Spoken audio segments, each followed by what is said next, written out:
Hey everybody, I hope you're doing pretty well. Today I'm going to be going over the Fire Team's new rewards cards.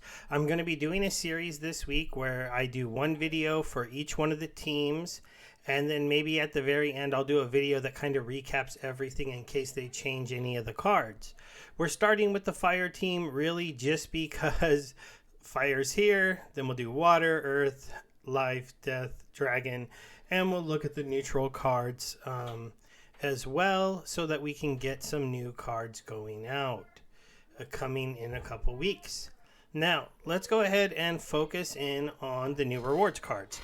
Now, the big news that we kind of all saw coming, especially if you watch my recap video, is that each team is getting a summoner. Now, the Eternal Brute, or maybe no, that's not right, huh? It's not Eternal. It's like Intana. I don't know how to say it. Guys, I'm terrible at reading these names. But he is a very interesting summoner. The basic idea for all of them is they're very similar to the alpha and beta summoners that were 3 cost and had one simple thing like -2 armor, +2 armor, +1 armor. Actually, it was +1 health, -1 attack, +1 magic, but that one didn't show up. But you know that very simple stat, and then the conscript ability so that you can add a gladiator card to the board. Also, if they are used in any of the brawls, you'll get to add 2 gladiators, and there's a possibility that in the future you might even have matches where you can play 3 gladiators when the gladiator rule set hits the game.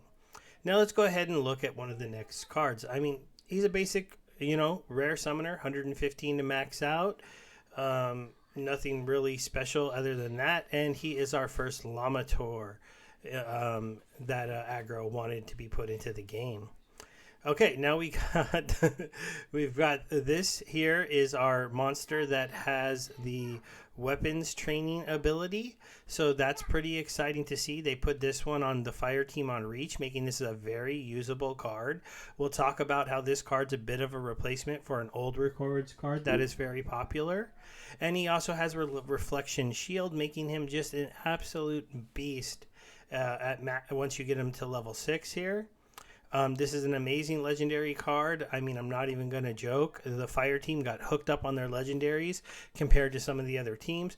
Kind of surprising to me because Fire was kind of powerful already, but these guys are really strong.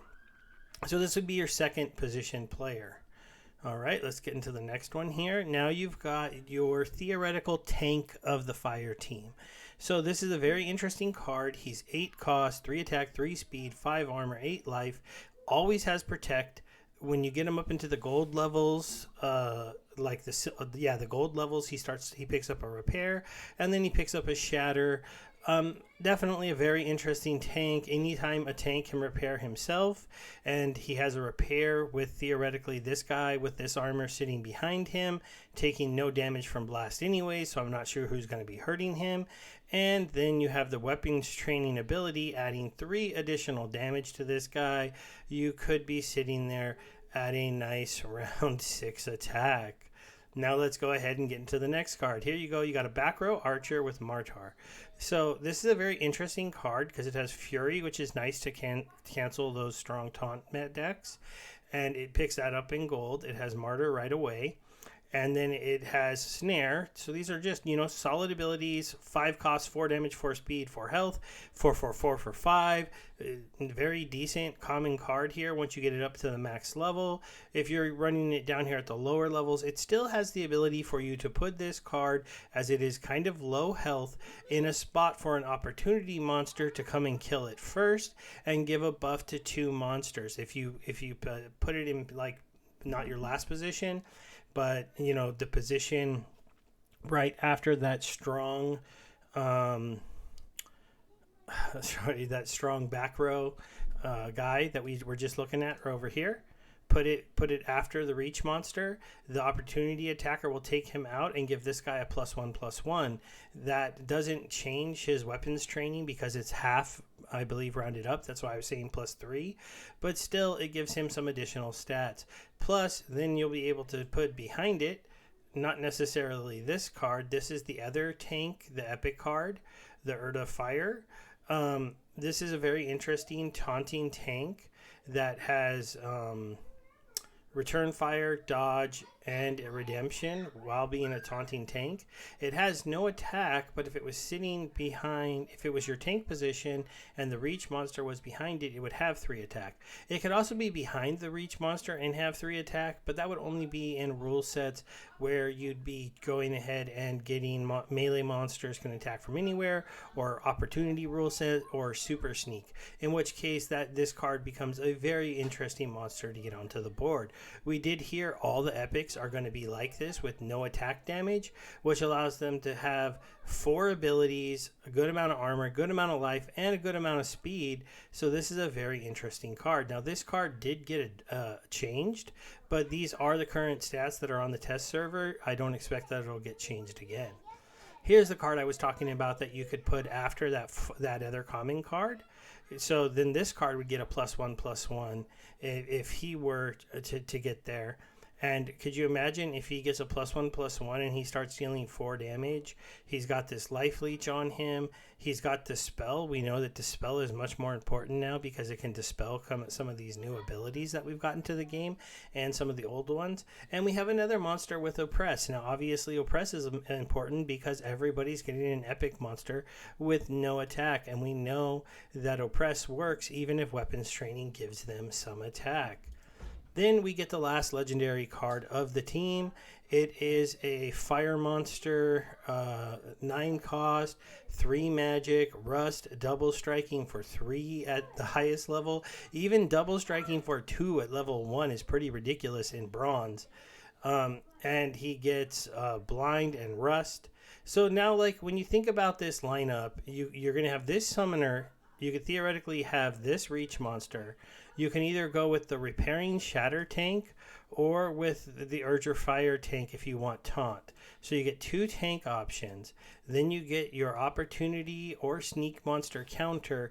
Opportunity counter would be better because then it would give the ++1 to 2 characters, like this character or this character who would be in the last position, and theoretically this character who'd be in the off tank position if you had this monster put 3rd.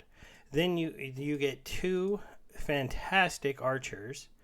I mean, just fantastic cards. I mean, this guy is ridiculously low cost. This one's ridiculously high cost. So you have 1 for high mana and 1 for low mana. Altogether, this lineup gets pretty ridiculous if you think about it. We can actually take the summoner off and just look at these 6 cards. This is a 6-card lineup that would actually be relatively competitive, except for you would probably only play 4 to 5 of them in any given match. Like in a low mana match, you might play the summoner if it's the only one you have with these 2 archers and find a smaller tank, because you might not be able to do one of these this tank. Or, well, I guess you could still throw Ida out there, right? That'd be 6, 9, 14 mana for these ones. Well, it would be 20 though with the summoner, just to put these three characters on the board. The reason I'm kind of showing this is some people are thinking that it's possible that we're going to have bots who are going to be able to rent cards for a little while and then go to these cards and then be able to run these cards and grow the account forever without putting anything else into the game.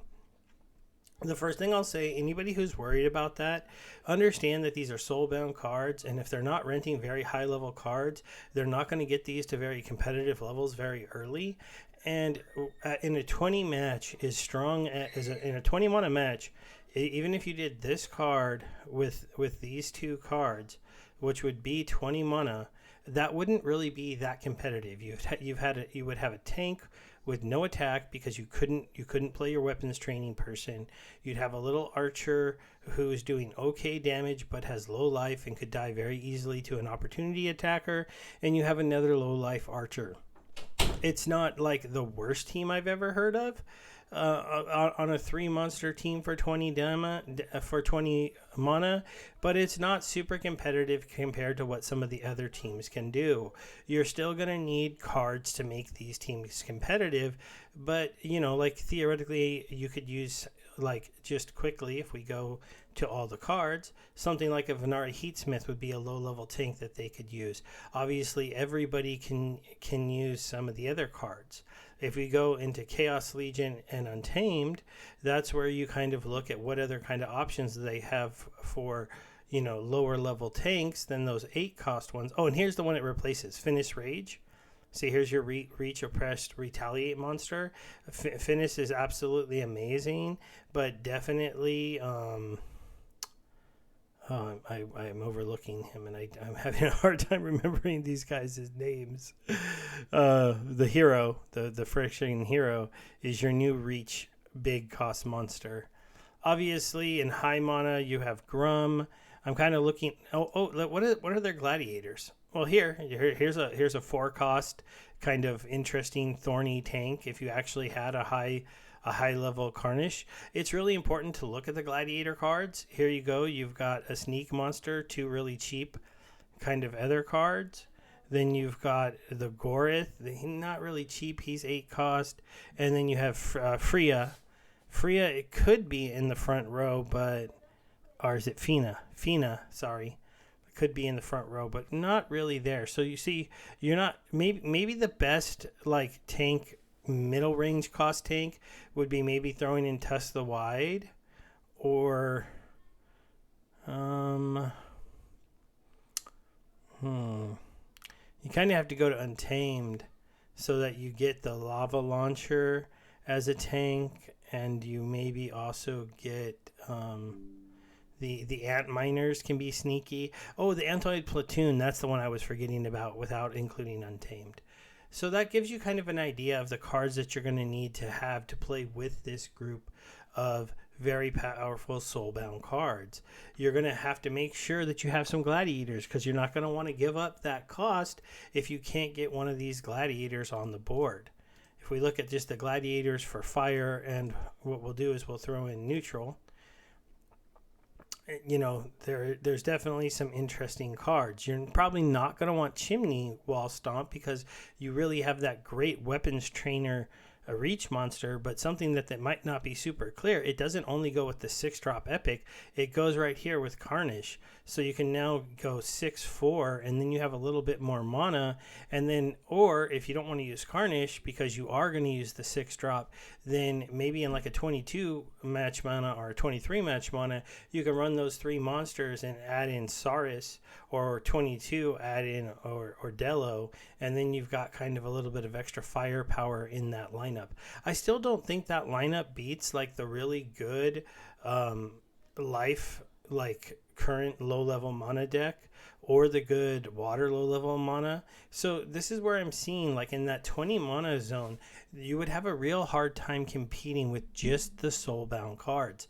Really, you need it to be upwards into higher 20s, if not 30s, so that you can play the Summoner, you can play those big 8 and 9 cost tanks, you can choose one of them, and then you can go ahead and add in something like the Fina, and then put her on the board, because she's an absolute beast of an opportunity monster with a stun, which is pretty ridiculous. Or you can maybe go a sneak lineup behind it, and then you can put this one in the 3rd position behind the Reach monster with the weapons training, and now his already ridiculous 4 attack for 2 is going to go up to quite a bit more, and he's decently fast and he can't miss. So that's going to be some very, not that anybody has max level gladiators, guys.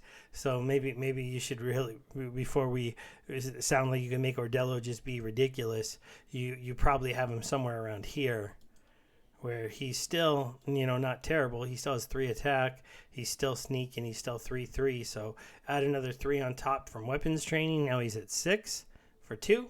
It's pretty wild. We're going to have some very interesting lineups coming to the game.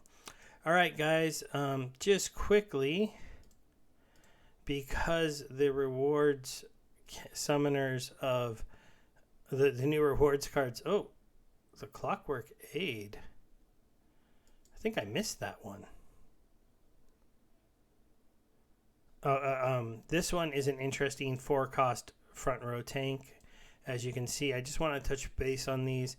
You have this Orc here, another 1-cost high armor card that's coming to the game. Then you have the Drybone Raider, which is a 12-cost card.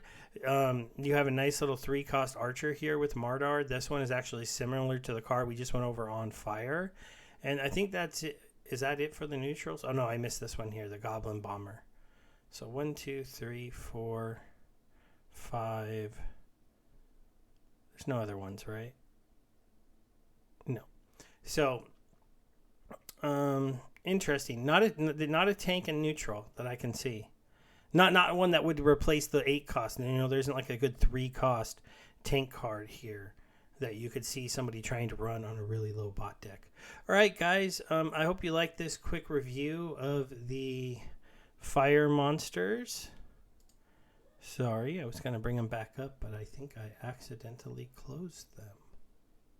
Did I?